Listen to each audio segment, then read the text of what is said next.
buenos días para todos, 5:30 de la mañana en punto. Hoy es martes 22 de julio de 2025. Queremos saludarlos con mucha alegría, dándoles la bienvenida a esta emisión, pero también con esta imagen que nos llega en directo desde la capital antioqueña. Ay, Medellín, qué maravilla, qué delicia estar allí, por lo menos, así sea, a través de las pantallas de Noticias RCN. Ustedes tienen la estación San Antonio del tranvía, que es en pleno centro de la ciudad. Ya están funcionando a esta hora para todos los madrugadores y está ubicada justo debajo de la estación del metro que lleva su mismo nombre, y es esa intersección que tiene el sistema de transporte para conectar con las líneas A y B del tren. Pero eso sí, montar en tranvía también es un paseo.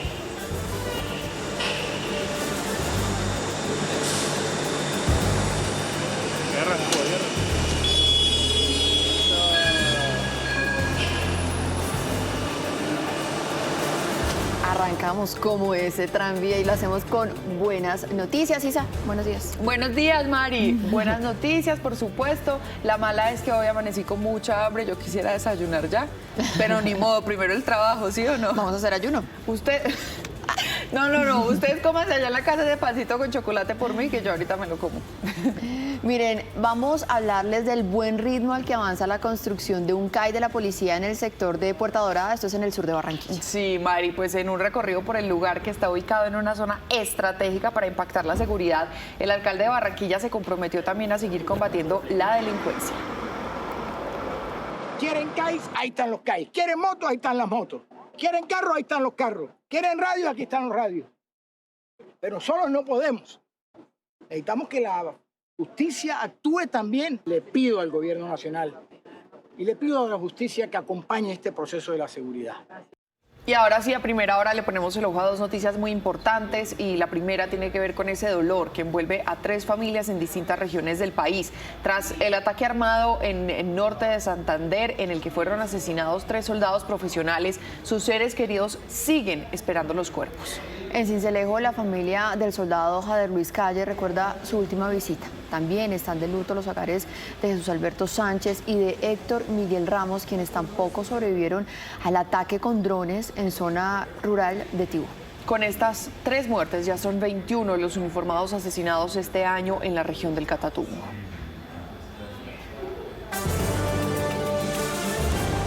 Y bueno, la segunda noticia tiene que ver con nuestra selección Colombia femenina. Luego de reencontrarse con el gol y con la victoria, nuestras jugadoras se enfrentarán hoy a Bolivia en la Copa América que se realiza en Ecuador. La selección Colombia está esperando golear a las bolivianas para dar un paso más hacia la clasificación. Nuestras futbolistas vienen de superar de forma contundente a Paraguay 4-1.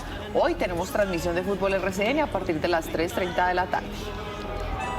Siento las vibraciones de tantas almas como la mía que se han unido con la alegría de la celebración. Y leemos noticias económicas que están hoy en el diario La República. Se habla sobre el alza del diésel, que será para carros particulares y va a afectar a unos 300.000. Pero esto ha sido publicado por el Ministerio de Hacienda, el borrador de ese decreto que quitaría el subsidio para este tipo de combustible, para el diésel. Por supuesto, queremos invitarlos a que lean hoy en el diario La República, Tribuna RCN. Mario, usted estuvo ayer con Juan Guillermo Zuluaga, el exgobernador del Meta. Sí, salió, por supuesto, en Noticias RCN, en todo nuestro grupo de emisoras, pero hoy sale esta entrevista en el diario La República. Sí, señora, está hablando de temas de seguridad, de la paz total, de ese polémico proyecto que le daría gabelas a jefes de las bandas criminales. Y sabe también de qué habla Juan Guillermo Zuluaga, de los arroceros, porque él es exgobernador del Meta, un departamento productor de arroz.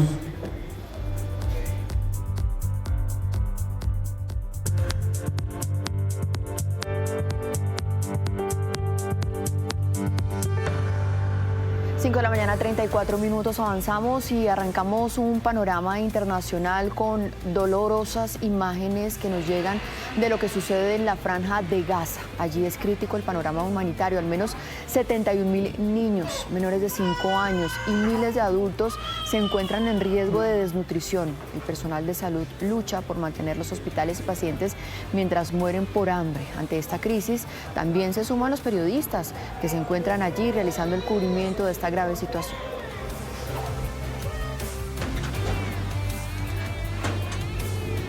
Miren, y de hecho más de 28 naciones han emitido un comunicado condenando la grave situación que se está viviendo en Gaza. Alzan su voz de protesta a países como España, Francia, Reino Unido, Canadá y Japón. En este documento exigen un alto al fuego inmediato, incondicional y permanente. Condenan las muertes de cientos de civiles palestinos que buscan alimentos y agua. Exigen que se respete el derecho internacional humanitario.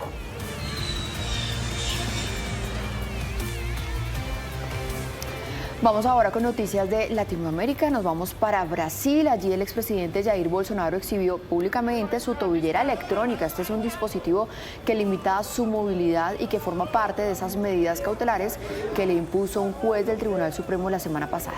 Esto pues en el marco del juicio en su contra por intento de golpe de Estado contra el gobierno del presidente Lula en el año 2022. Un juez de la Corte advirtió sobre la posibilidad de decretar prisión inmediata al exmandatario por el incumplimiento de la prohibición que tenía de manifestarse en redes sociales.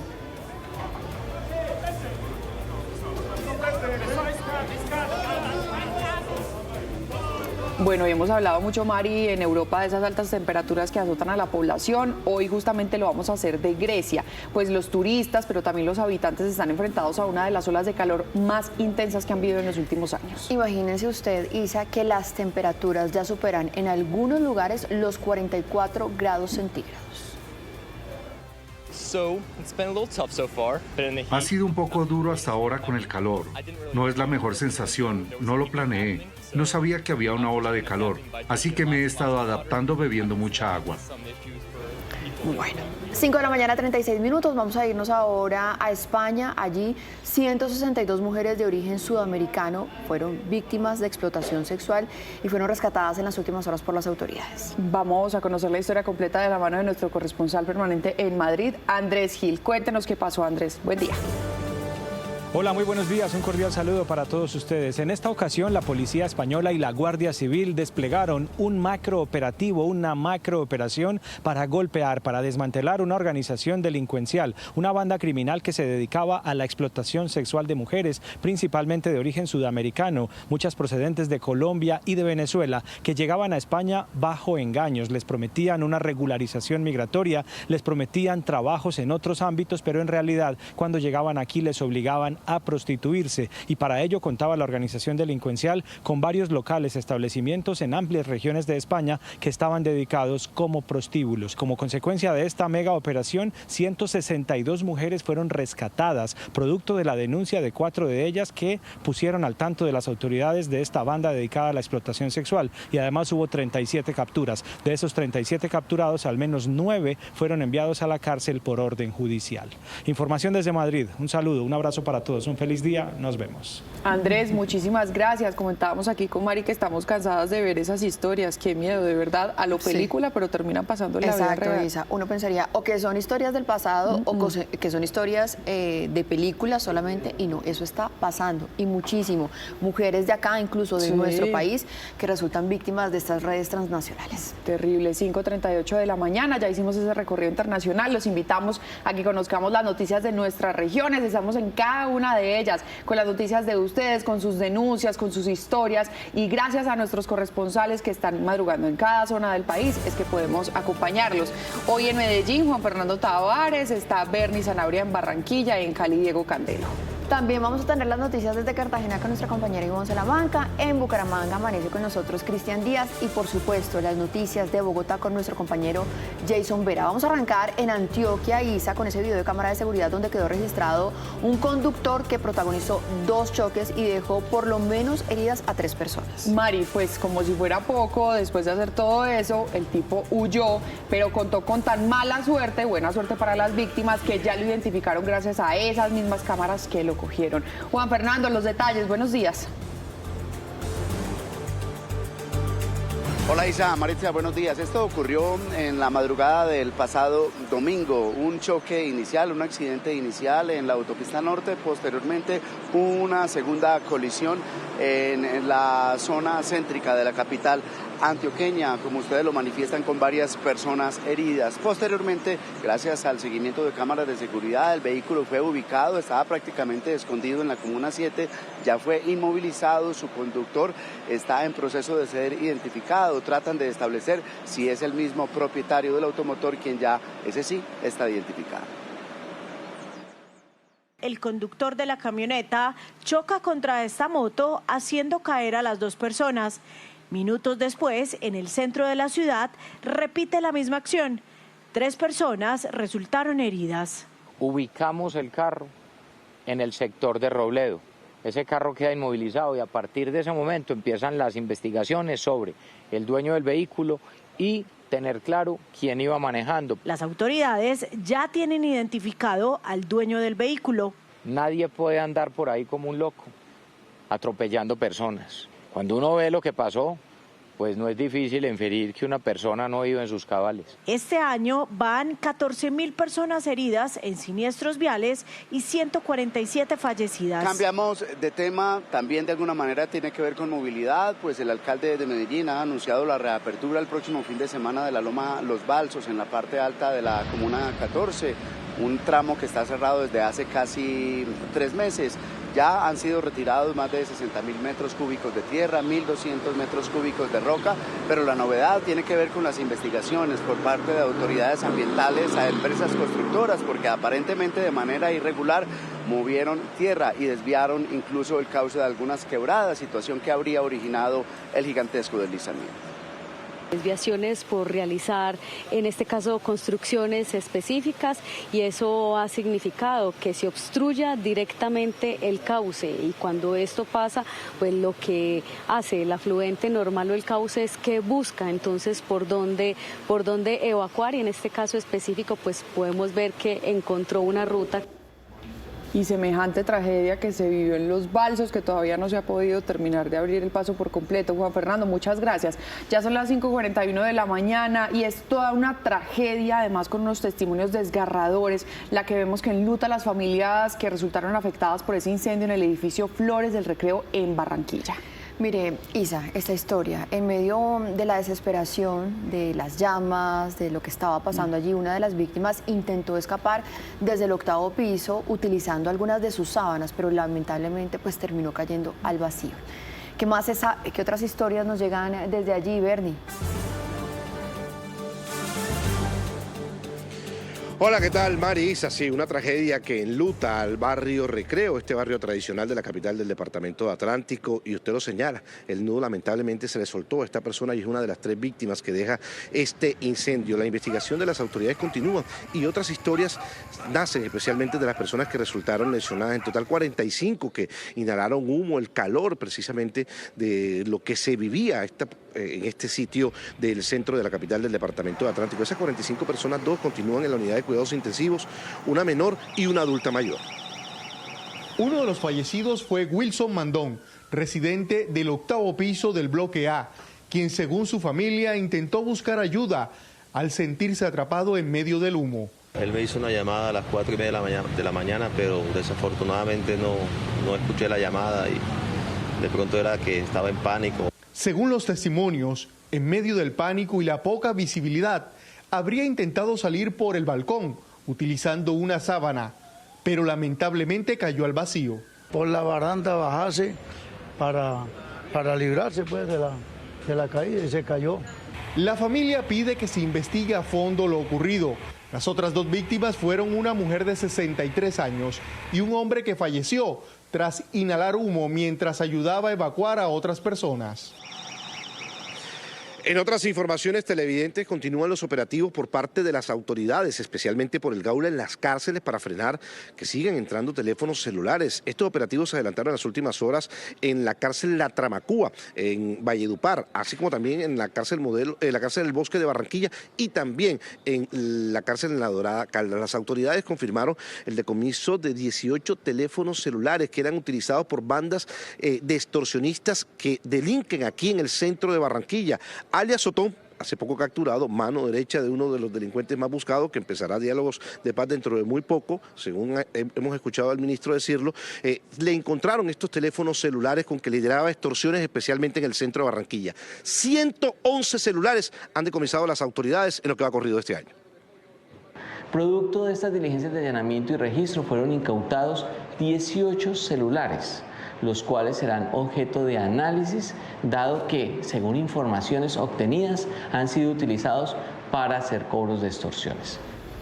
5:45, nos vamos a ir ahora con noticias del Valle del Cauca. Allí la intolerancia no tiene límites. En Cali, en la capital, integrantes de la cuadrilla encargada de reparar las vías de la ciudad, es decir, servidores públicos que le estaban haciendo un bien a la comunidad ISA, fueron intimidados y agredidos por los mismos habitantes de la Comuna 22. Pero ¿sabe qué es lo peor, Mari? Que lo que dice la Secretaría de Infraestructura es que esta no es la primera vez que ocurre una situación como estas. Vamos a preguntarle a Diego por qué reacciona la comunidad así, sobre todo ante una cuadrilla que le está haciendo de hecho un bien a sus cuadras, a sus calles. Isa, Mari, televidentes, buenos días. Pues mire, es preocupante porque ese tema de las agresiones pues parece que se está saliendo de control. Ya no son solamente agentes, sino también estas cuadrillas.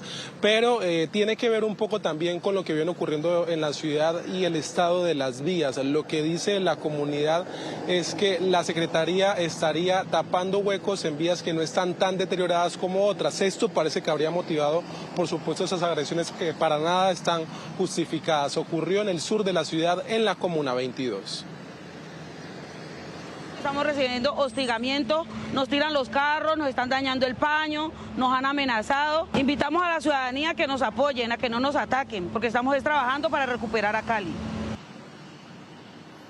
Mire, y tras más de 60 horas lograron los organismos de emergencia, de socorro, rescatar el cuerpo de un niño de 12 años que el pasado viernes cayó de manera accidental al río Cauca, a la altura del barrio Llano Grande. Esta información, por supuesto, es confirmada ya, el hallazgo del cuerpo de ese niño, que también se investigan, por supuesto, cuáles fueron las razones reales de la muerte del pequeño.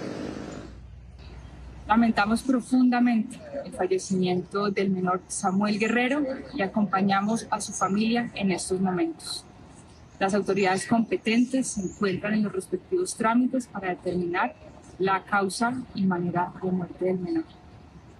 Y a las 5:47 nos vamos para Cartagena. María, ha pasado más de una década de incertidumbre y de abandono para cientos de familias, pero la alcaldía ya les está trayendo una luz de esperanza. Bueno, imagínense que se anunció ya la reactivación del proyecto Ocean Towers, que recordemos es ese edificio inconcluso de 27 pisos que queda en el sector más turístico de Boca Grande.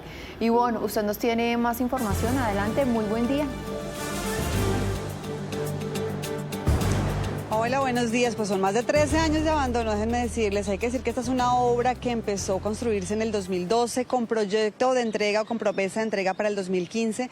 En el 2018 tenía un 70% de avance, pero para este punto hay que volver a revisar en qué condiciones realmente se encuentra la infraestructura. Es por eso que los dos proponentes o los dos inversionistas interesados dicen que requieren por lo menos 5 meses para determinar cuál es ese porcentaje de avance. Las autoridades, específicamente la alcaldía de Cartagena, se ha personado de la situación para poder levantar nuevamente el edificio y por eso están revisando jurídicamente cuál de las dos propuestas es la más conveniente. Hemos recibido actualmente 2 propuestas por parte de 2 inversionistas que están interesados en invertir en el proyecto Ocean Tower con el propósito de sacarlo adelante. 5:48 a.m, seguimos en este recorrido por nuestra región y nos vamos a ir ahora a Santander, en donde a raíz de los múltiples problemas de seguridad que atraviesa Bucaramanga, pues las autoridades están anunciando nuevas medidas. Y es que a partir de hoy, Mari y televidentes, se suman nuevos pelotones de policía militar en la ciudad que van a combatir la inseguridad. Cristian, usted con los detalles de cuántos uniformados van a llegar. Buenos días. Mari, televidente, buenos días. En efecto, se trata de 86 nuevos uniformados que llegarán a reforzar a la capital santandereana en temas de seguridad, como el hurto, tráfico de estupefacientes y también la extorsión a comerciantes y pequeños empresarios. Se han identificado diferentes puntos y focos de estupefacientes, especialmente el tráfico en parques, y allí es donde llegan también a reforzar estos uniformados del batallón Mercedes Ábrego de la 5ª Brigada, que llega a fortalecer las operaciones de la Policía Metropolitana de Bucaramanga y la Secretaría de Interior. A Bucaramanga llegan 2 pelotones de policía militar asignados al batallón de apoyo y al servicio para el combate número 5, Mercedes Abregón de la 5ª Brigada del Ejército. Vienen 86 hombres, un oficial, 6 suboficiales y 70 soldados profesionales irregulares. Bueno, y esto le va a interesar a todos los que viven en la capital del país, y es que, Mari, la Personería de Bogotá se fue a hacer operativos de control en parqueaderos e identificó abusos en los cobros, que es de lo que se quejan la mayoría de los usuarios, sobreocupación además de los espacios, parqueaderos que no tenían su documentación en regla, de todo se encontraron. Oiga, es que hoy en día parquear en Bogotá es durísimo. Es difícil conseguir un espacio, es carísimo. Carísimo, o sea, eso es casi mejor que es ir en más transporte fácil. público. Sí, sí. o incluso sale a veces más barato ir en taxi.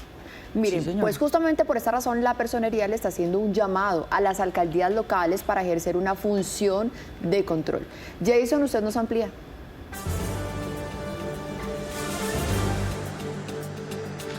Compañeras, muy buenos días para ustedes, para todos nuestros televidentes. Todo un dolor de cabeza se ha convertido parquear en la ciudad de Bogotá. Eso aseguran algunos de los habitantes que van con sus vehículos y no encuentran estos parqueaderos, o algunos están en mal estado. Eso se ha encontrado la Personería de Bogotá en esas inspecciones de vigilancia y control que adelanta en compañía de las alcaldías locales.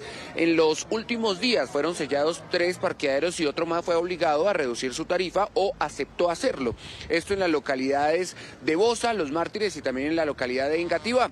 Se encontraron incluso parqueaderos que estaban cobrando hasta 191 pesos por minuto, que es la tarifa máxima, pero al revisar la documentación no cumplía con la norma ni las reglas para cobrar este tipo de tarifas por minuto. También se encontraron que no habían espacios para personas en condición de discapacidad y que muchos no contaban con pólizas si llegaba a ocurrir algo dentro de estos establecimientos. Esto dijo el personero a propósito de la visita. Por eso desde acá estamos haciendo un llamado a los alcaldes locales y a las autoridades correspondientes para que se ejerzan los controles correspondientes y se exija que las tarifas se ajusten a la norma y sobre todo que no se abuse con los derechos de los consumidores. 5 de la mañana, 51 minutos, Isa, y vamos a hablar de ese tema con el que abrimos la emisión, el dolor de 3 familias en el norte de Santander, porque los 3 hijos de estas familias fueron asesinados en un ataque a la fuerza pública en Tibú. Son los soldados Jesús Sánchez, Jader Calle y Héctor Ramos. Pues estos jóvenes uniformados fueron asesinados por el ELN justamente allá en zona del norte de Santander. En medio de esta tragedia, lo único que piden sus seres queridos es justicia y, por supuesto, los recuerdan. No sabía que mi sobrino se estaba despidiendo. El dolor es inmenso. En el barrio Puerto Araujo de Sincelejo, la familia del soldado Jader Luis Calle recuerda su última visita. No sabía que la próxima vez que viniera mi sobrino le iban a traer un ataúd. Él llegó y me abrazó, me dijo: padre, me voy a cumplir mi objetivo. Nos veremos en la próxima venida. Hoy, mientras esperan el cuerpo del joven de 21 años, piden que la guerra no siga destruyendo más familias. Para tratar la vida de alguien que no le estaba haciendo daño a nadie. Así como ellos, las familias de los soldados Jesús Alberto Sánchez y Héctor Miguel Ramos hoy sufren por los grupos violentos. Este año 21 uniformados han sido asesinados solo en el Catatumbo. Abrazamos el dolor de estas familias, les mandamos todo nuestro amor desde Noticias RCN. Es muy difícil verlos, lo que dicen ellos, que la próxima vez que lo vieran fuera para recibir su cuerpo, y la historia que se repite, Mari, en tantos lugares del país. 5:53 de la mañana, cambiamos de tema porque avanzan las investigaciones por el atentado en contra del senador Miguel Uribe Turbay. Los testimonios de los capturados nos dejan conocer más detalles sobre el caso. Mire, Cristian Camilo González, el hombre que se entregó el viernes durante un allanamiento, le confesó a la fiscalía que se planeaba un nuevo atentado contra otra personalidad. Pues se trataría, Mari, de una bomba que pondrían a control remoto y la ubicarían en el techo de una de las camionetas de esta nueva víctima. Chipi me dijo que íbamos a hacer una vuelta dura, que era ponerle una maleta encima a una camioneta blindada, que venían como 5 o 6 camionetas, que yo tenía que manejar la moto y que se tenía que pegar a una de las camionetas. Sorprendidos quedaron con esta afirmación los investigadores que escuchaban el interrogatorio de Cristian Camilo González, el sexto capturado por su presunta participación en el atentado contra Miguel Uribe. Un nuevo atentado se estaba gestando después del de Miguel Uribe. 5 o 6 camionetas era el indicador de la próxima víctima. ¿Qué tipo de explosivo iban a usar? González reveló el modus operandi. Un venezolano era el que la pegaba al techo de la camioneta, que Chipi iba pegado en un carro jugando con el control para hacerla estallar de una, a control remoto. No alcanzó a decirme quién era la víctima. A lo que se refería el testigo, según los investigadores, era una supuesta bomba Lapa que se usaría en un próximo atentado, la que se activaría a control remoto por alias Chipi. Él lo decía muy animado, esa era una vuelta que ellos estaban planeando desde hace tiempo atrás y con una gente dura como que de otro lado. No sé si sean los mismos que mandaron a hacer la vuelta del senador, no sé quiénes son los que mandaron a hacer esa vuelta. Incluso en dicha conversación, Cristian González revelaría que este aparente nuevo hecho delictivo se planeaba con más personas. Chipi la tenía clara porque las cabezas que le estaban mandando a hacer ese evento le dijeron que era ese día o ese día, que no podía pasar ningún tiempo más. Pues mire, Isa, esperábamos que las investigaciones avancen, ya se han conocido varios detalles, hay 6 personas capturadas, pero hay que llegar hasta los últimos responsables, que actúe la justicia en este caso tan doloroso que partió en 2, por lo menos la historia reciente política de nuestro país, y por supuesto, que los violentos no le ganen a Colombia y que se recupere muy pronto el senador Miguel Uribe. Eso es lo que más queremos los colombianos, que gane esta batalla, y por eso nos genera mucha esperanza ese último mensaje de María Claudia Tarazona, la esposa del senador, donde dice que están empezando un nuevo camino de rehabilitación. Ella insiste en pedir oraciones para su completa sanación, y desde aquí, desde Noticias RCN, seguimos repitiendo fuerza, Miguel.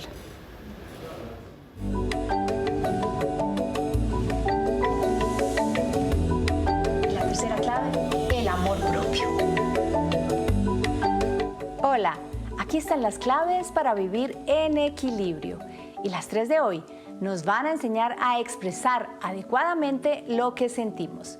¿Cuántas veces no nos hemos callado lo que hay dentro de nuestro interior por miedo, vergüenza o costumbre? Expresar lo que sentimos no es un lujo emocional, es una necesidad humana. Callar lo que llevamos dentro nos desconecta de nuestra esencia. Lo que no se expresa se acumula y tarde o temprano explota o enferma. Por eso la primera clave de hoy nos invita a que nombremos la emoción que estamos experimentando sin juzgarla. No digamos me siento mal, digamos me siento triste, frustrado, ansioso. Cuando le ponemos nombre exacto vamos recuperando nuestro poder. La segunda clave nos dice que hablemos desde el yo y no desde el tú. En vez de decir tú me haces sentir mal, digamos yo me siento herido cuando esto ocurre. Así no atacamos, sino que comunicamos. Y la tercera clave nos habla de elegir el momento adecuado. No todo se dice en cualquier momento. Respiremos, esperemos si es necesario y hablemos cuando estemos listos para construir, no solo para descargar. Que tengan un excelente día y recuerden que nos vemos el próximo jueves aquí en Noticias RCN. 5:57 de la mañana, y estos son los momentos de fe con el padre Walter Zapata. Muy buenos y santos días, apreciados televidentes de RCN. Hoy es la fiesta de Santa María Magdalena, quien recibe su nombre de la ciudad en la que nació, Magdala. Después de ser liberada de 7 demonios, se convierte en discípula de Jesús. María Magdalena es la primera de las mujeres que sigue a Jesús. Fue la primera en anunciar el mensaje principal de la Pascua. Ella expresa la maternidad en la fe y es la primera en abrir el camino del servicio en la iglesia por parte de las mujeres. Y así como existe la patrística, o sea, los padres de la iglesia, también existe la matrística, que son las madres servidoras de la iglesia. Fue el Papa Francisco quien tomó la decisión de celebrar la fiesta de Santa María Magdalena, lo cual nos deja un hermoso mensaje de la importancia de la mujer en la iglesia y cómo el hombre y la mujer pueden convertirse en los que anuncian la vida en Cristo. Gracias a todas esas piadosas mujeres que en las parroquias sirven con tanto amor y respeto en el altar. Gracias a las religiosas, catequistas y demás colaboradoras necesarias para llevar a cabo esta obra de la evangelización en las parroquias y en las diócesis.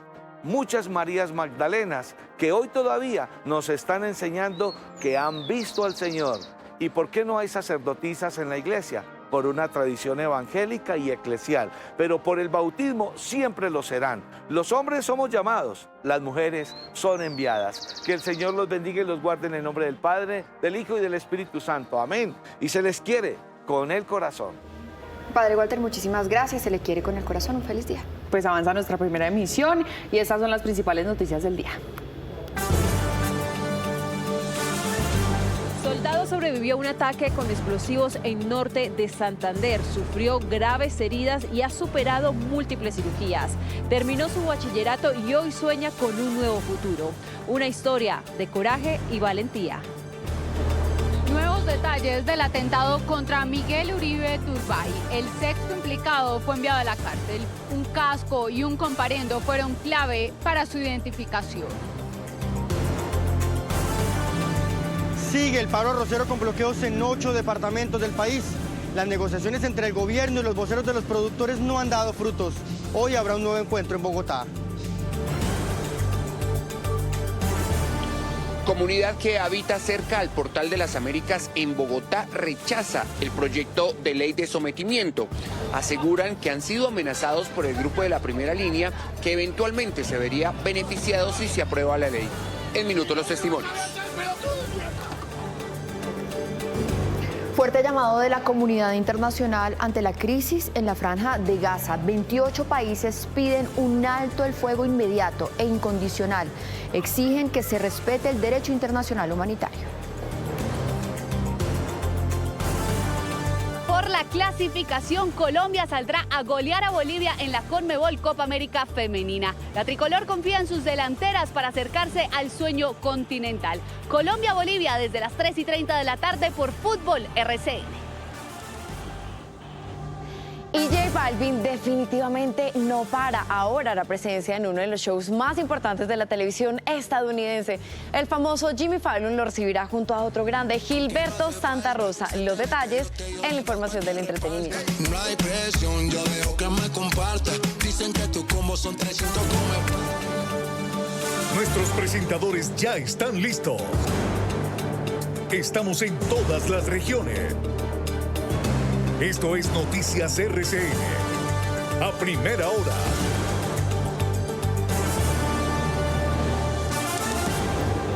Ya van a ser las 6 de la mañana, 2 minutos. A ustedes gracias por continuar conectados con nosotros, con las noticias de RCN a primera hora. También saludamos a los que se están despertando, que van para su trabajo, que van a llevar a los niños al colegio, que se están tomando ese primer tintico con nosotras. Vamos a seguir a primera hora con los ojos puestos en la crisis del sector de la salud, en la falta de medicamentos que parecen no tener pronta solución y que tanto los afecta a todos ustedes. Mire, Isa, son cientos de pacientes los que están esperando desde hace muchísimos meses por sus medicamentos y ¿sabe qué es lo peor de todo? Que nadie responde.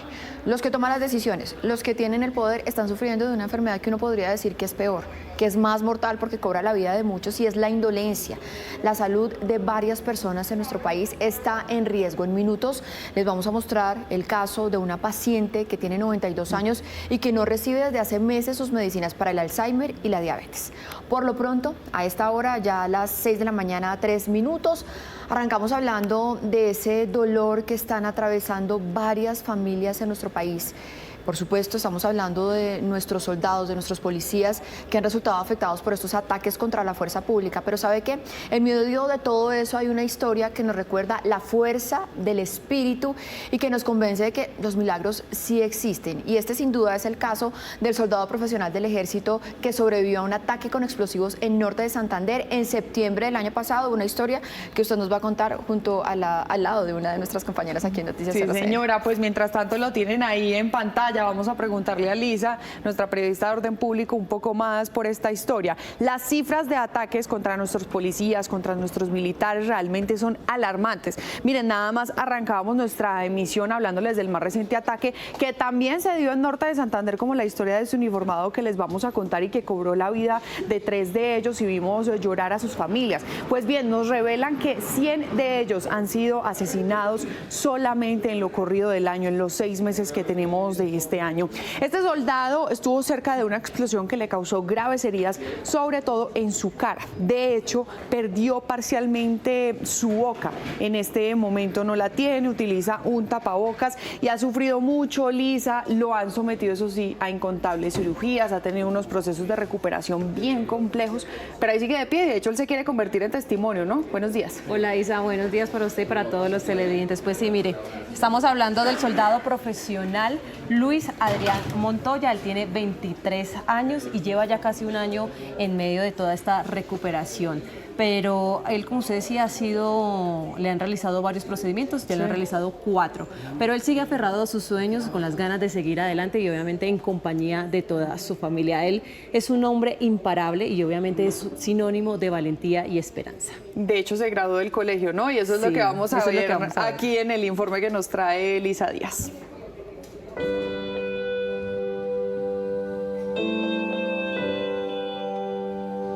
En un país que repite tragedias, los milagros parecen escasos, pero es el sufrimiento humano el que da más sentido a la fe. La noticia de que a Luis Adrián Mendoza, el militar de la familia, habría ingresado a una cirugía, puso una pausa en la vida de esta familia. Yo perdí toda esta cartera acá. Sucedió el 24 de septiembre del 2024 a las 2:40 de la madrugada. Era un ataque con explosivos que tenía todo para ser fatal. Al día siguiente, ¿sabe con qué año? Ya estaba en Cúcuta, en el quirófano. Aunque su vida empezó a girar en torno a un hospital, su fortaleza se volvió un ejemplo de vida. Montoya García Luis Adrián. Ante la adversidad, obtuvo un nuevo logro, no solo para él, sino para su familia.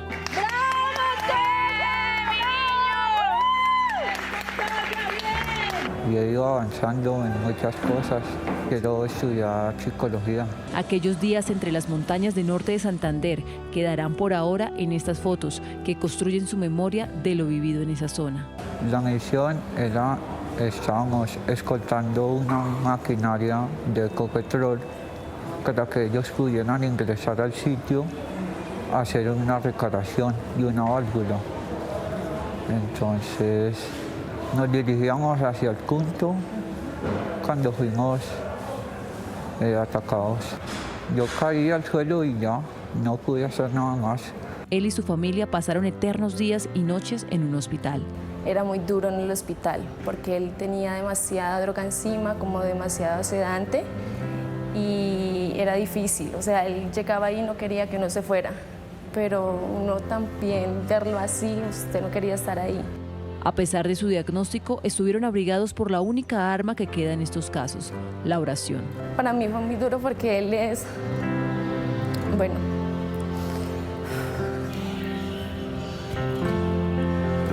él siempre ha sido de las personas que le gusta todo, o sea, él lo que piensa lo quiere hacer.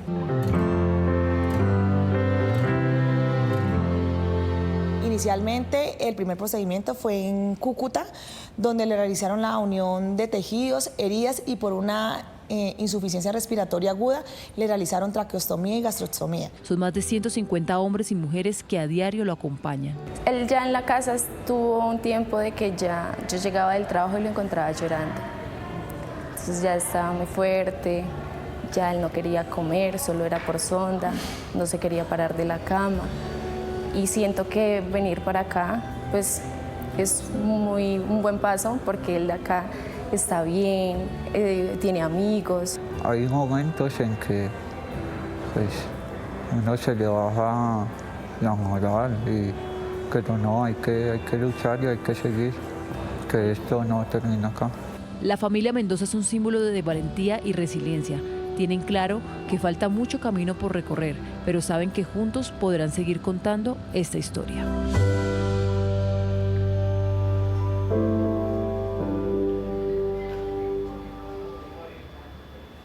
A Luis Adrián, muchísimas gracias. Gracias por ser un valiente, gracias por dejarnos contar esta historia.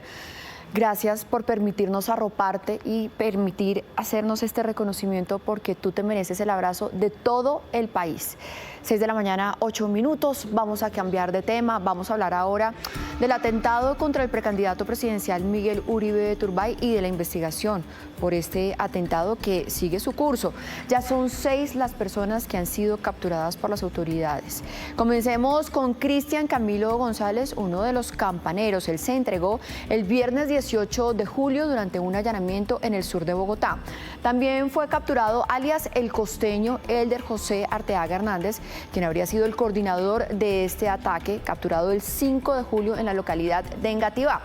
Alias el hermano, William Fernando González Cruz, señalado como coordinador logístico, ayudó a escapar a alias El Costeño y a alias Gabriela tras el ataque. Fue capturado el 19 de junio. También está allí, ustedes la ven, Caterín Martínez, alias Gabriela o Andrea, capturada en Florencia, en Caquetá, el 16 de junio. Ella fue quien transportó el arma empleada en el atentado. Y otro de los implicados es Carlos Eduardo Mora González, alias Beneco, capturado el 12 de junio en Florencia, en Caquetá, en calidad de coautor.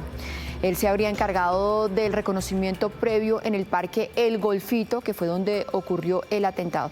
Y finalmente, así llegamos a alias Tians. Él es el menor de 15 años, señalado de dispararle al senador Miguel Uribe Turbay el 7 de junio y quien fue capturado en flagrancia. Isa, usted tiene más información justamente sobre este caso y las investigaciones de las autoridades. Mari, sobre todo lo tenemos de Cristian Camilo González, el hombre que se entregó entonces el pasado viernes. Aquí estamos con María Fernanda Correa, nuestra periodista judicial, porque resulta, Mafe, que este señor ya rindió su interrogatorio y dijo, entre otras cosas, muchísimo, aunque no se haya declarado culpable porque no aceptó los cargos. Pero usted nos cuenta un poquito más de esa diligencia. Isa, buenos días. Pues mire, efectivamente hemos podido conocer que Cristian Camilo González, quien iba a ser el encargado de sacar del Parque El Golfito al joven sicario, pues le dijo a la fiscalía que cobró 10 millones de pesos para participar en el atentado contra Miguel Uribe, que de haber sabido que iba en contra del senador, pues hubiera cobrado 20. Y hay otro detalle clave que hasta el momento era desconocido, y es que le dijo a las autoridades que 15 días antes, alias El Costeño o alias Chipi, determinador del ataque, lo contactó para asesinar a otro hombre. Imagínese escuchar eso, Mafe, que no valga 10 millones de pesos, sino 20, entonces una vida no cuesta ninguna de esas dos cifras, ni la más alta de todas. Aquí está su informe. Esta imagen corresponde a Cristian Camilo González. Fue captada el 10 de mayo de este año mientras se encontraba en un parque público en Bogotá.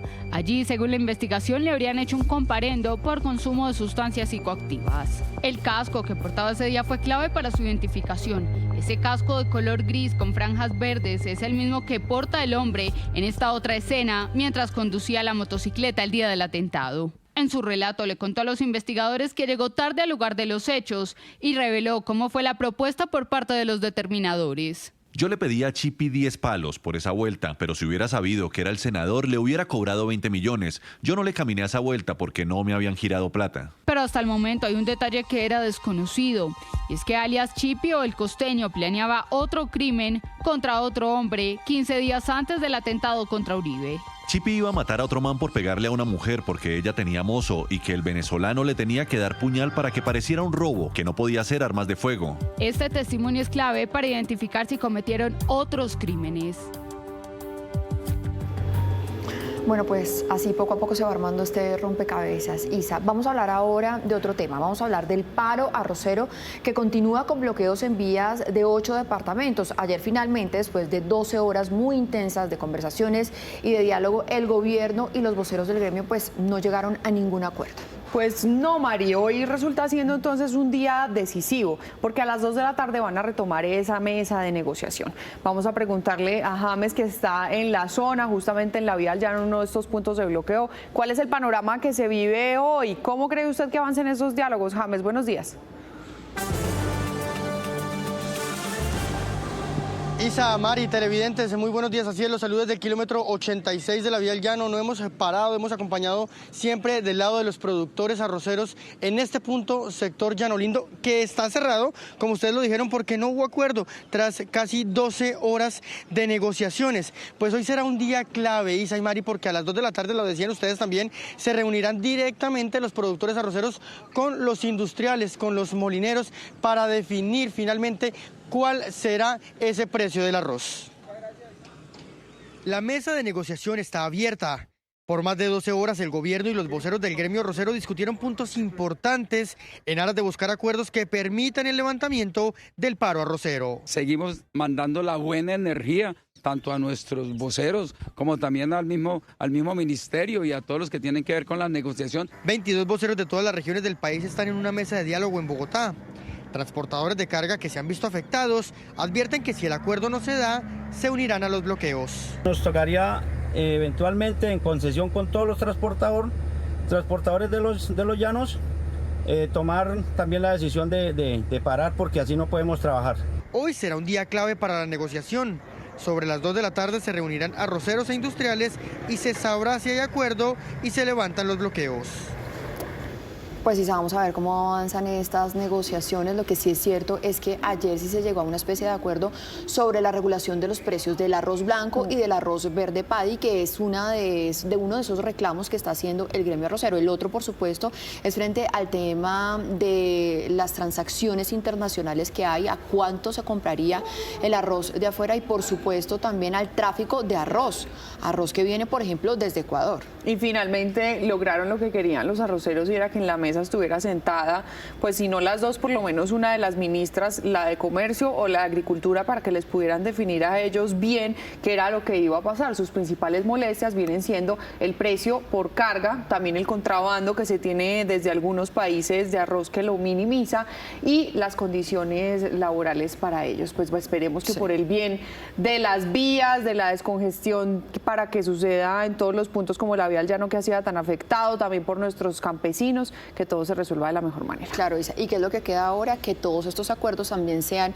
consultados con los molineros, que son una parte muy importante en esta cadena de comercialización del arroz. 6 de la mañana, 15 minutos. Vamos a hablar de otro tema. Nos vamos a hablar de esa radicación del polemiquísimo proyecto de ley de sometimiento para organizaciones criminales. Pues mire, algunos comerciantes y ciudadanos residentes de ese sector que hay alrededor del Portal de las Américas, pues resultaron muy afectados por cuenta del estallido social. Claro. Isa, usted recordará eso, y están pronunciándose muy fuerte en contra de esta propuesta porque podría beneficiar a algunos integrantes de la primera línea, por ejemplo. Claro, entonces resultan ellos indignados porque lo que decimos, a ellos les tocó vivirlo a la afuera de la puerta de su casa. Jason ha hablado con algunos de ellos, se encuentra allá en la zona de la localidad de Bosa.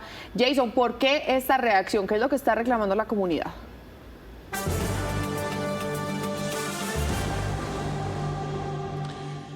Bien, pues sí, estamos recorriendo las calles de la localidad de Bosa, cercanía al Portal de las Américas, hablando con los vecinos, con los comerciantes que tienen su postura, una postura muy fuerte contra este proyecto de ley de sometimiento, del cual pues vamos a hablar enseguida. Nos acompaña uno de los líderes sociales que padeció en carne propia esto que ocurrió entre el 2021 y 2022 y meses posteriores. Bueno, ¿qué opinión les merece a ustedes este proyecto de ley? ¿Cómo se sienten como comunidad después de todo lo que vivieron? Bueno, este proyecto que fue radicado el 20 de julio en el Congreso de la República de sometimiento de bandas criminales realmente nos preocupa a nosotros, es el sentir de toda la comunidad. Líderes que tuvieron que salir del territorio, líderes que fuimos amenazados y estamos siendo amenazados aún. Nosotros, todos los habitantes de estos territorios, fuimos víctimas de violación de todos los derechos fundamentales. De tal manera que esto nos perjudica muchísimo y la comunidad está muy preocupada y asustada. No quiere volver precisamente a vivir estos momentos que experimentamos con el estallido social. Perfecto, muchísimas gracias. Mire, como usted lo menciona, otros comerciantes también nos evidenciaron lo que vivieron, incluso unos que tuvieron que salir de Bogotá, y estos son algunos de los videos que se vivieron en esa época y que fueron recopilados por las mismas personas y nos los enviaron. Sin duda el 2021 fue un año caótico para los habitantes en cercanía al Portal de las Américas. Ellos mismos aún conservan los videos que grabaron desde sus ventanas cuando encerrados veían cómo se quemaba todo a su alrededor. Fue algo muy traumático por los gases, bueno, la tranquilidad de nosotros. Nuestros negocios se quemaron, las fachadas. Incluso recuerdan con dolor las víctimas que dejaron los enfrentamientos del llamado estallido social, en donde integrantes de la primera línea lideraron enfrentamientos con la fuerza pública. Es el caso del asesinato del ingeniero en el Portal de las Américas. Hoy no hay una respuesta, la Fiscalía no da una respuesta de los culpables de este hecho criminal. El Portal de las Américas fue epicentro del caos. Vandalizaron buses, semáforos, calles y parques. Por eso la comunidad, incluso años después, en el anonimato por seguridad, expresa su rechazo al proyecto de ley de sometimiento radicado por el gobierno, que busca beneficios a integrantes de bandas criminales que se sometan a la justicia. Noticias RCN, la FM, Radio 1, Alerta Bogotá, el diario La República, firmes con la democracia. Tribuna RCN. Sí, señores, ahora le damos espacio a Tribuna RCN, que es la plaza pública más grande para los precandidatos en los medios de comunicación. Mari, un trabajo duro que sé que ya usted haciendo semanas coordinando candidatos. Con los compañeros de nuestros otros medios, señora. por supuesto. Pero mire, por los micrófonos entonces de Voces RCN, de la FM, de Alerta, de Radio 1, también del diario La República, como lo veíamos ahorita, y por supuesto de Noticias RCN, paso Juan Guillermo Zuluaga. Esta vez el turno es para el precandidato del Movimiento Propósito, Juan Guillermo Zuluaga, quien en Noticias RCN habló de paz total y los grupos al margen de la ley. Para mí eso es una sinvergüencería, eso es seguirle metiendo más condimentos de todos los beneficios que le han entregado a los criminales de este país. Ya no se cansan con regalarles el cese al fuego, levantarles órdenes de captura y todas las demás gabelas. Ahora pueden redimir hasta el 70% de sus penas, incluso pagar las penas en la casa. O sea que un ciudadano que comete una injuria y calumnia va a terminar pagando igual que un criminal. Eso me parece una sinvergüencería. Más temprano estuvo en la FM. Pero si tenemos autonomía fiscal, eso duplicaría los ingresos de los departamentos.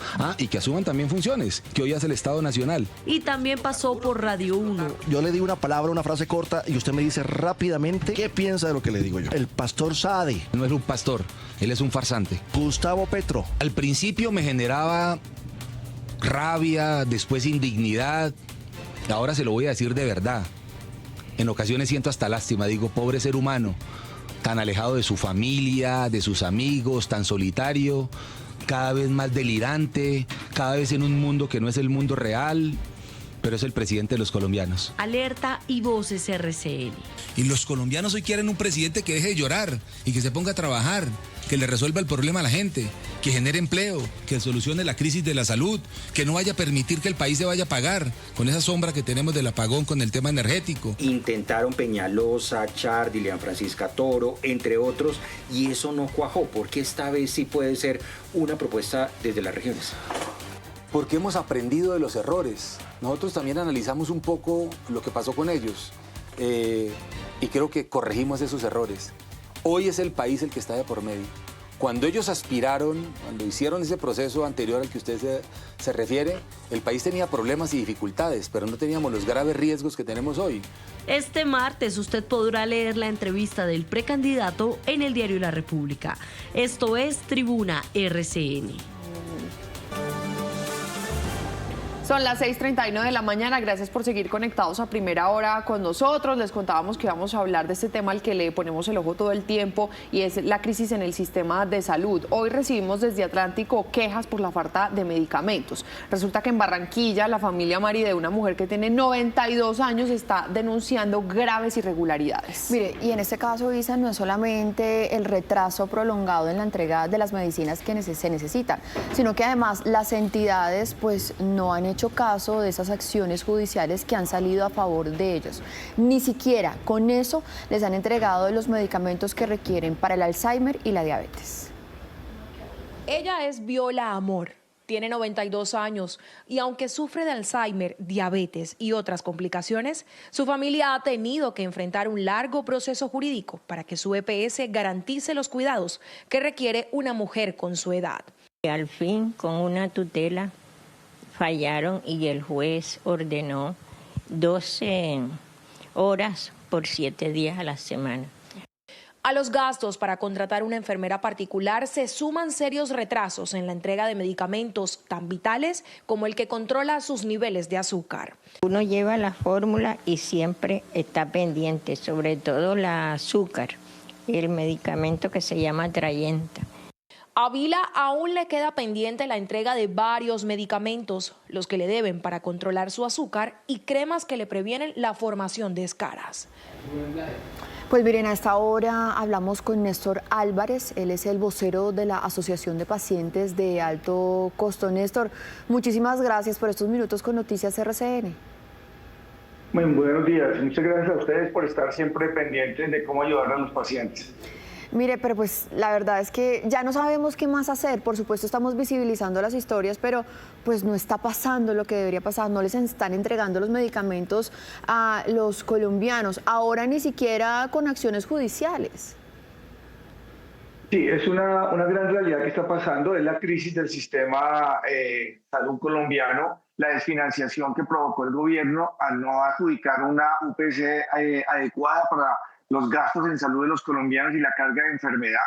Y es algo que vivimos todos los días, pero lo más crítico es que se está poniendo en peligro la vida, la expectativa de vida, la calidad de vida, pero los entes de control, en el caso de la Superintendencia Nacional de Salud, siguen con un silencio absoluto frente a los grandes problemas de la no entrega de medicamentos. Y, por ejemplo, en el caso de nosotros que recibimos la mayor número de quejas de nueva EPS, ayer recibimos el caso de un paciente trasplantado que tuvo que hacerle diálisis parciales para no perder el riñón, para ayudarlo.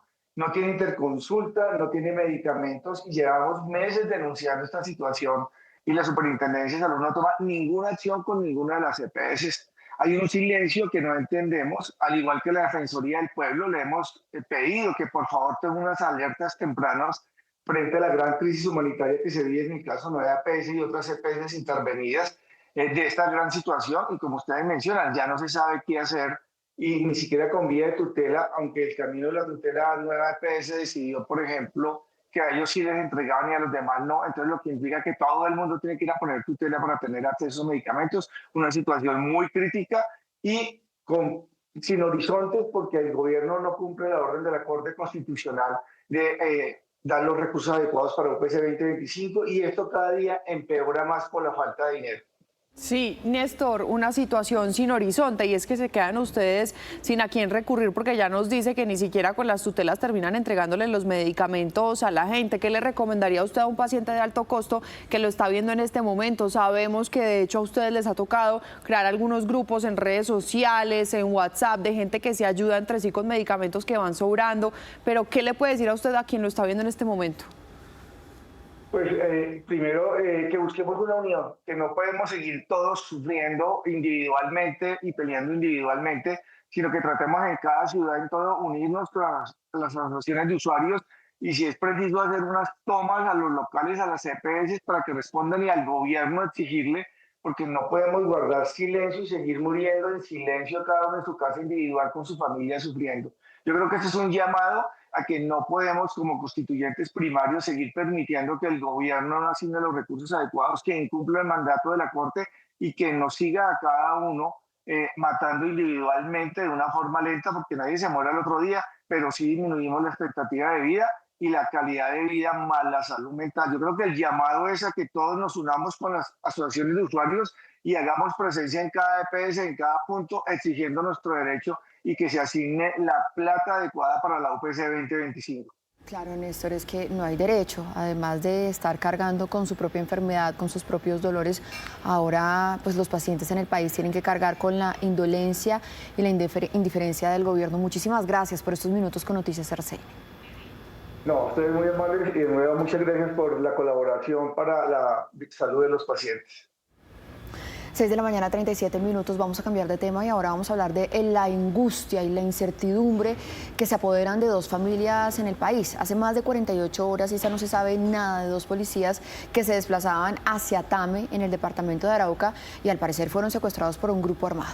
Pues estamos hablando de Jordi Fabián Pérez, es uno de ellos, un patrullero de la DIPOL y es oriundo de Casanare. Su papá es Humberto Pérez, habló con nosotros y está clamando por la vida de su hijo.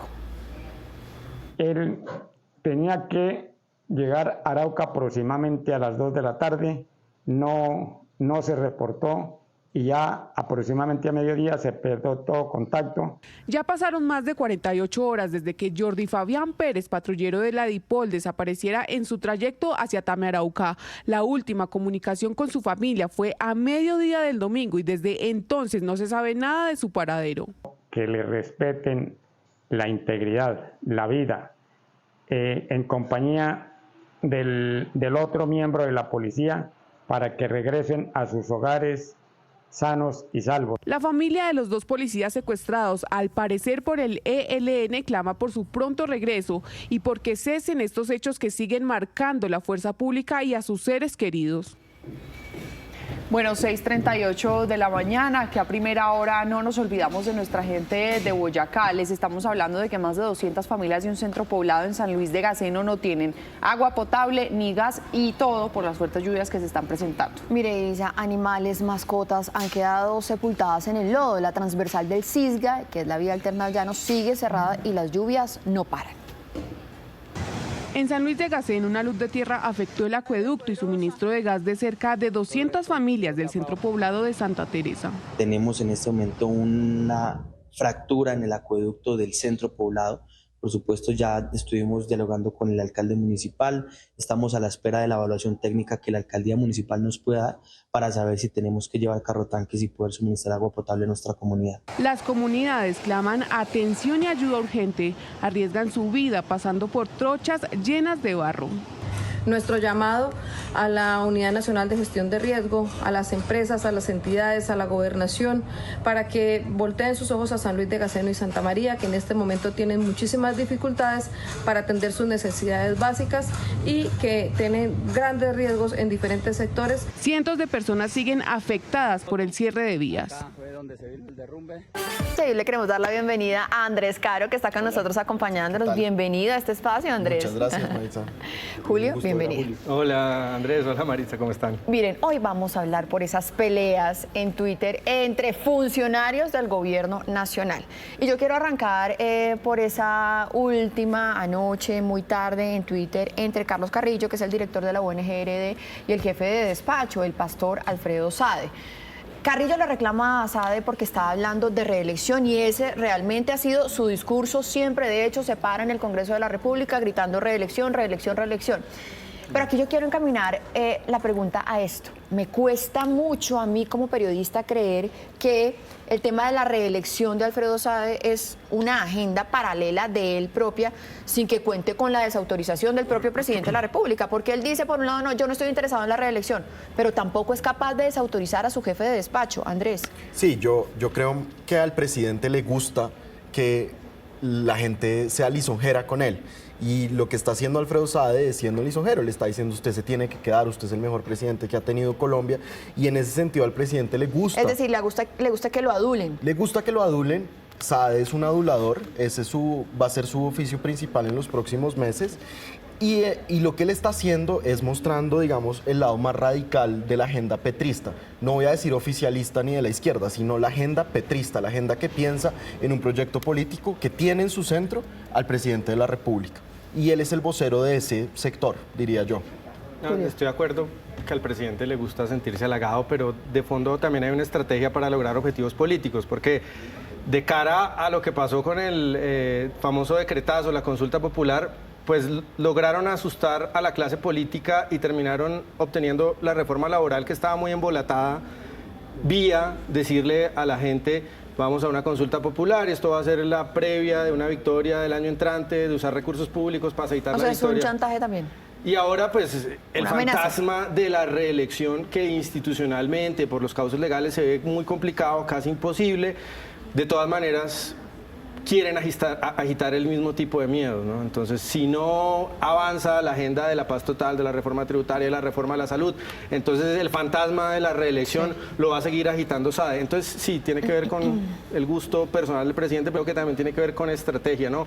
Llevar al máximo, a los extremos, el susto por la reelección para conseguir objetivos políticos intermedios. Claro, digamos que la reelección es el tema que nos atraviesa, que quizás es el que más nos interesa, porque pues por supuesto significa una amenaza institucional muy grave que la está haciendo el jefe del despacho. No son opinadores, no son congresistas, no es cualquier persona, es el jefe de despacho quien está al lado del presidente de la República. Pero alrededor de todo esto también hay una pelea entre funcionarios. ¿Cuál es el efecto para el país, para los ciudadanos, que entre los funcionarios del gobierno nacional se estén peleando? Entonces, por un lado tenemos Carrillo Sade y por el otro tenemos al comisionado de paz con el ministro de Justicia. El ministro de Justicia le dijo que él estaba en contra de la paz total. Así es. Que era un francotirador de la paz. Un francotirador de la paz fue lo que dijo el ministro de Justicia sobre el alto comisionado para la paz. Y creo que estas dos peleas, la de Carrillo con Sade y la de el ministro de Justicia con el alto comisionado para la paz, muestran que se están abriendo dos campos dentro del gobierno. Un campo que está pensando en el movimiento de la izquierda, en la unidad de los partidos de la izquierda, representado yo diría en Carrillo y marginalmente en Oti Patiño, el alto comisionado. Y hay una línea que lo que quiere es llevar este gobierno a sus últimas consecuencias, que son Sade y Montealegre. Tratar en este año o en los siguientes, si logran la reelección de la que estaba hablando Julio, o el cierre del Congreso de la que ha hablado Alfredo Sade también, lo que van a tratar de hacer es, digamos, que este año se sienta como una gran locomotora petrista, digamos, que arrase. Lo que hemos visto también, yo creo que es que hay también un campo entre los más radicales y gente más sensata, como Carrillo y Oti Patiño, que a uno le pueden no gustar, pero en este campo han estado, digamos, con una posición más moderada, diciendo, mire, la reelección es imposible en Colombia, cerrar el Congreso es imposible en Colombia, y por el otro lado decir, hagamos un proceso de paz más ordenado. El de Oti Patiño ha sido muy desordenado, pero el que promete Montealegre es aún más desordenado que el de la paz total que teníamos antes. Claro, y es que antes veíamos enfrentamientos que porque entró Benedetti, que porque le estamos abriendo espacio a Roy Barreras, pero es que hoy estamos viendo enfrentamientos profundamente ideológicos que realmente pueden poner en riesgo el orden en nuestro país. Bueno, o sea, estamos hablando de reelección y de una ley de sometimiento. ¿Hacia dónde está más el gobierno nacional? Yo creería conocer esa respuesta. Bueno, lo primero es cómo están llevando al extremo ese argumento que no es nuevo, que es, si usted no está de acuerdo con la forma en la que se hace el proceso de paz o el contenido del proceso de paz, es un enemigo de la paz, que esto viene desde 2016, ¿no? Cualquier tipo de crítica a la metodología, al contenido, a la forma en la que se negocia, entonces es enemigo de la paz. Ahora, pues, llegar al extremo de llamar a Oti Patiño, alguien que ha sido tan blandito, ¿no?, tan condescendiente con los grupos terroristas, con el crimen organizado, pues llamarlo francotirador de la paz por parte de Montealegre, pues ya es una caricatura, el extremo, ¿no? Esa descoordinación de los actores del gobierno, digamos, de ministros, de funcionarios, afectarían a cualquier otro gobierno. Uno diría, no, pues esto es un desorden, esto es un caos. El presidente de la República ha logrado algo y es aislarse de su propio gobierno. Él es una cosa distinta de su gobierno con esa narrativa de me han traicionado, ¿no? Entonces cualquier cosa en ejecución, en descoordinación que ocurra dentro de su gabinete, dentro de sus funcionarios, él se pone por encima, ¿no? Él es como una víctima, dijéramos, de esas dinámicas, lo cual es increíble. Andrés, usted decía. Sí, y uno pensaría que en los regímenes autoritarios el presidente comanda absolutamente, y lo que muestra la historia y una comparación entre varios regímenes, y yo creo que este gobierno tiene ese tipo de estructura, es que realmente se crean unas facciones que van teniendo unos campos dentro del gobierno y dentro del Estado, y el presidente, como decía Julio, se aísla totalmente y deja que estas dinámicas ocurran, y al final toma unas decisiones basado un poco en el capricho y un poco en la necesidad política del día a día. O sea, lo que estamos viendo es normal dentro del petrismo. El presidente Petro prospera en el caos, lo hemos visto en sus encuestas, pero también es normal en el tipo de gobierno que él representa y que está tratando de hacer. ¿Y será que el presidente sí se va a aislar o quién va a tomar las decisiones alrededor de esto? Y aquí quiero llegar a la siguiente pregunta. Con esas posiciones tan alejadas que han tomado frente a este proyecto de sometimiento de Oti Patiño y con ese enfrentamiento que está encabezando Carlos Carrillo, ¿no será que los vemos en los próximos días por fuera también del gobierno nacional? Porque es que la gente sensata en el gobierno nacional, pues ya está saliendo. yo creo que si Carrillo y Otis salieran del gobierno, mostraría ya una ruptura entre el petrismo y el pacto histórico, o entre el petrismo y la izquierda colombiana. Ayer una persona decía, el gran logro de Gustavo Petro va a ser unificar a la izquierda en un movimiento y en un partido. Si salen Carrillo y Otis Patiño, ese objetivo va a ser mucho más difícil. Lo que él necesita es consolidar una coalición de izquierda, y Alfredo Sade y Eduardo Montealegre no le van a ayudar a eso. En cambio, Otis Patiño y Carlos Carrillo de pronto sí.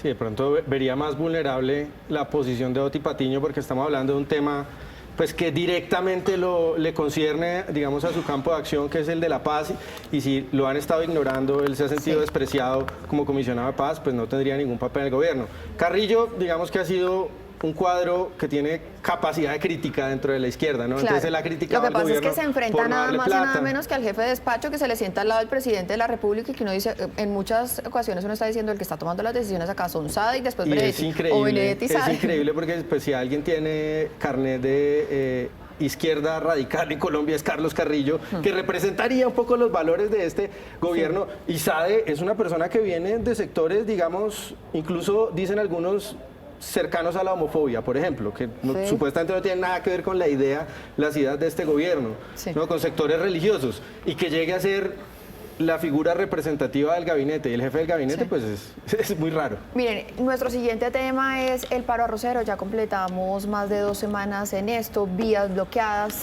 todavía no se ha llegado a un acuerdo definitivo, pero ayer parcialmente se habló del tema de regular los precios del arroz blanco y del arroz verde PAD. Y aquí, por supuesto, la pregunta ¿es la regulación de los precios la solución para este sector? Cuando muchos han dicho, bueno, sí, por supuesto, estamos afectados por los precios, pero aquí la raíz es la competitividad. Julio. Yo diría que no, sobre todo en unas negociaciones en donde no está el actor más importante, que son los consumidores, ¿no? Pues están negociando el gobierno con los productores del arroz, pero los 50 millones de consumidores de arroz y los intereses de esos 50 millones de consumidores de arroz no están siendo considerados y nunca son considerados, vamos a decir, en ningún tipo de negociación de esta naturaleza. Y esos intereses, que son los intereses de la mayoría de los ciudadanos, deberían ser integrados acá. Y, por supuesto, una solución que incluya artificialmente inflar el precio del arroz, deteriorando la seguridad alimentaria de las familias, supuestamente una de las banderas de este gobierno, ¿no? Pues subir de cualquier manera, impactar el precio artificialmente del arroz en detrimento del bolsillo de los consumidores, no debería ser la salida. Incluso si se están afectando, digamos, las finanzas o la economía de los productores arroceros, los consumidores y los intereses de los consumidores deberían estar siempre encima de la mesa y por encima del resto de los actores. Tengo una pregunta. Si no es vía regulación de precios, Andrés, que sé que estudió muy juicioso la cadena de producción del arroz, ¿podría ser vía subsidios? Pues, ¿Para que no se impacte el bolsillo de las familias? Sí, pero al final ocurre lo mismo con el subsidio, porque el subsidio se paga con impuestos, es decir, los mismos consumidores de arroz terminan pagando el subsidio. Sí, pero digamos hay otros productos agrícolas que tienen subsidios hoy en día. No, y la mayoría de los países agrícolas protegen la producción de sus productos agrícolas. O sea, así lo hace Estados Unidos, así lo hace China, así lo hace Ecuador, que uno de los problemas es el contrabando de paddy que viene de Ecuador. Pero yo creo que, o sea, tiendo a estar de acuerdo ideológicamente con Julio en su postura, pero siento que en este punto hay ciertas industrias agropecuarias en Colombia de las cuales depende mucha gente. Estamos hablando de 500.000 familias arroceras en Colombia. Hay una tradición arrocera, obviamente ideológicamente uno podría decir eso no debería importar, eso es un sesgo y entonces, está ¿por bien. dónde pasa la solución? Entonces, yo creo que sobre todo hay 2 soluciones. Uno, controlar el contrabando. Este gobierno ha sido muy blandito en cuidar las fronteras, en cuidar el tráfico ilegal, no solo de sustancias ilegales, sino también de sustancias legales, de arroz, de materias agropecuarias. Y lo otro es que hace unos años, este mismo gobierno, hace unos meses, acabó lo que se llama el incentivo de almacenamiento. El incentivo de almacenamiento era que le pagaban a los graneros de arroz para que tuvieran el arroz guardado en buenas condiciones, lo cual hacía que el precio se mantuviera, un precio por encima del precio de producción, y que los productores pudieran ganarle un poco a su cosecha. Cuando se acaba el incentivo de almacenamiento, entonces los graneros sueltan el arroz al mercado, lo cual baja el precio. Entonces, si se volviera al incentivo de almacenamiento, que ya existía en Colombia, existe desde hace muchas décadas. Eso puede proteger un poco a las familias productoras. Bueno, pues Andrés, muchísimas gracias. Julio, muchísimas gracias. Invitado para una próxima oportunidad. Y a ustedes, por supuesto, también muchísimas gracias. Ahí quedan también planteados los temas para que debatamos en redes sociales. 7 de la mañana, 9 minutos. Vamos a hacer una breve pausa para comerciales, pero ya volvemos con más.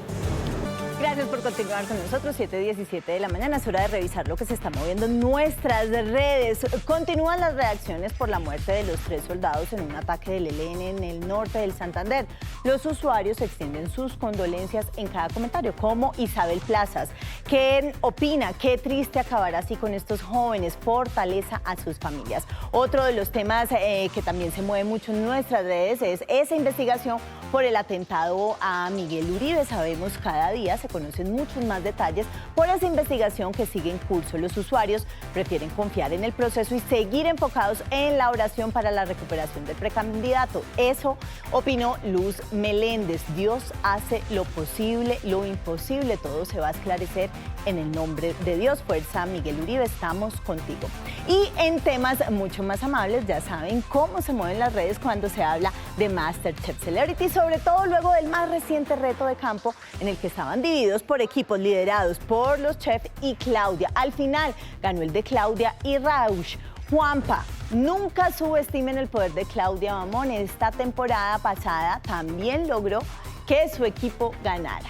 Esto es por lo pronto, pero seguimos atentos a nuestras redes. Ya saben que pueden dejar todos sus comentarios a través de Instagram y nuestro Twitter. Y es hora de que nos enlacemos con la FM de RCN Radio y escuchemos de mano de Fernando Quijano, el director de La República, las noticias económicas del día. 3 noticias marcan la jornada económica de hoy. La primera tiene que ver con el decreto que ha publicado para comentarios el Ministerio de Minas y Energía para subir el precio del diésel en Colombia. Va a ser diferencial. Uno va a ser para las personas naturales y otra para los transportadores. Los transportadores mantendrán el subsidio, o sea que solamente se le va a subir el galón de diésel a las personas naturales y a los carros públicos que utilizan este combustible. La segunda noticia tiene que ver con las cifras de recaudo dadas a conocer por la DIAN.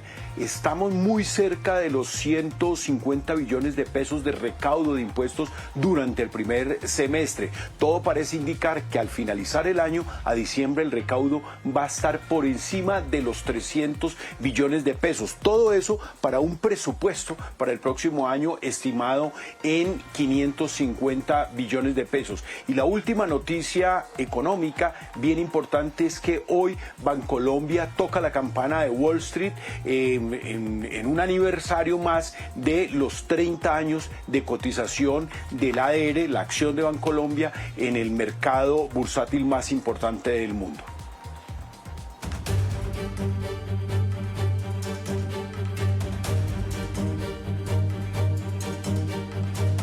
Hola, ¿qué tal? Casa Noticias con Celine Heredia, la gente buena. Celine, ¿usted es de dónde?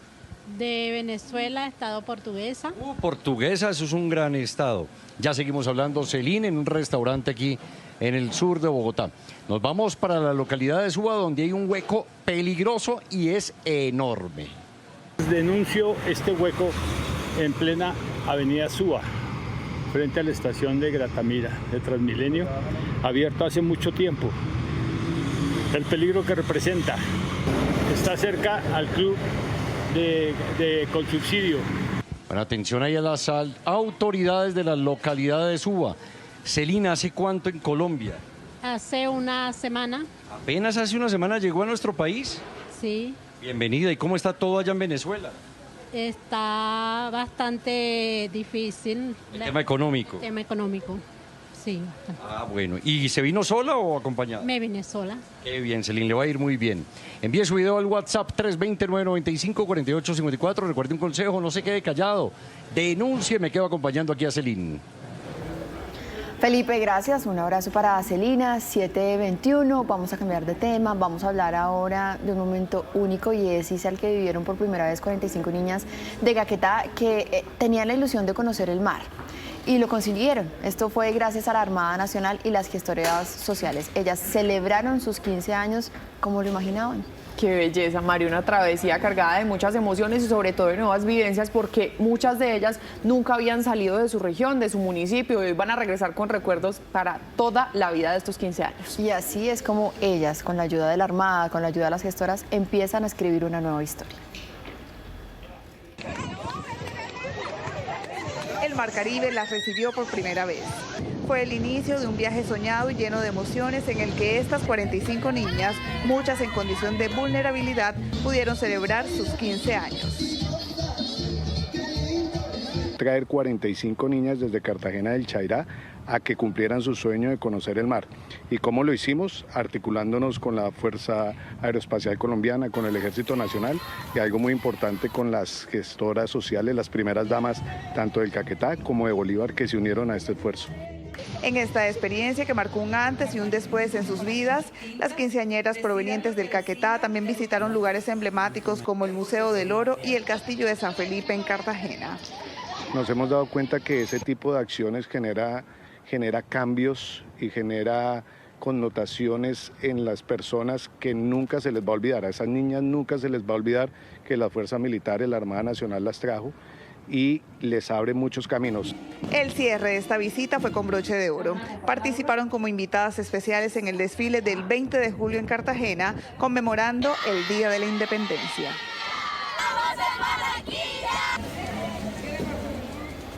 Bueno, y miren, vamos a hablar ahora de la historia de unos niños de un colegio en La Calera que tienen que caminar por horas entre el lodo para poder llegar a su colegio. Y es que Mari, la vía está en un estado terrible por las lluvias. Efra está tratando de llegar, de hecho, desde esta madrugada para poder ver cuál es el recorrido que hacen los pequeños. Ahí lo tenemos ya en pantalla, pero nada que la logra. Efra, ¿en qué punto está? Adelante. ¿Qué tal? Pues nosotros estamos desde la vereda El Frailejonal.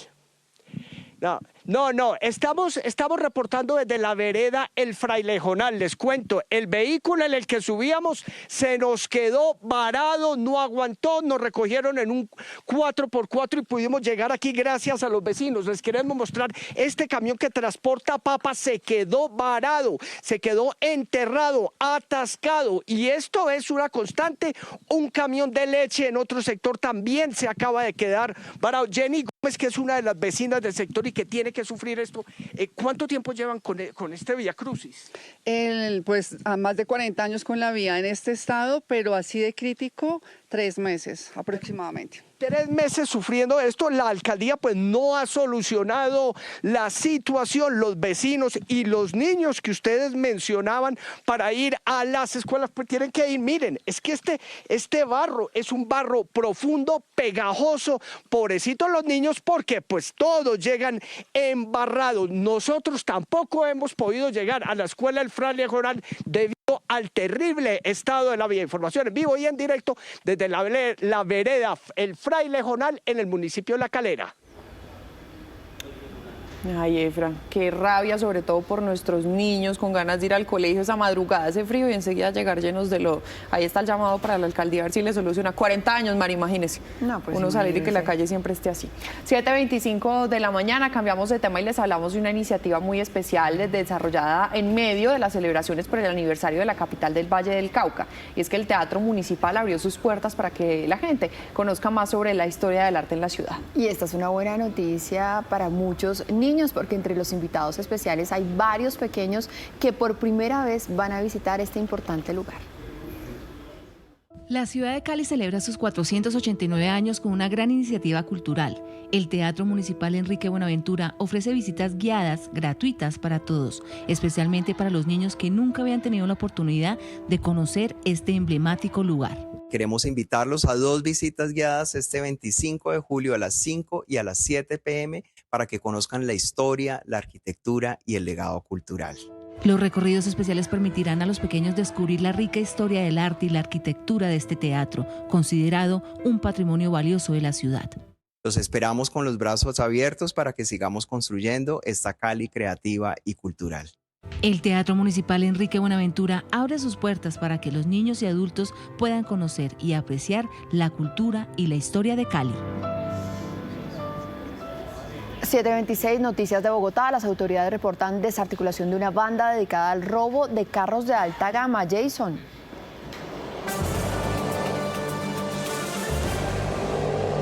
Mire, estos operativos a cargo del Gaula y la SIJIN de la Policía de Bogotá se realizaron en los meses recientes. Son 7 las personas capturadas. En uno de los casos se habían hurtado una camioneta en el mes de mayo. Atraco así violento, habían robado al conductor del vehículo y posteriormente lo habían contactado para exigirle una suma de hasta 100 millones de pesos para recuperar su vehículo, su camioneta. En medio de la denuncia y las investigaciones del Gaula, lograron realizar una cita con estas personas, le habían bajado la cifra a 21 millones de pesos y allí fueron capturadas. Esta y otras víctimas son reportadas y avanzan las investigaciones de estas personas que se dedicaban al hurto de vehículos, pero también a la extorsión en Bogotá. Ya son las 7:27 de la mañana. Les agradecemos a ustedes que se hayan conectado con nosotros. Se va terminando esta emisión y siempre queremos dejarlos con buena energía. Hoy la de nuestra selección Colombia femenina. Sí, señora. Esperamos que esta noche se traigan muchos puntos y muchos goles. Toda mi Colombia demostrará la pasión que tiene.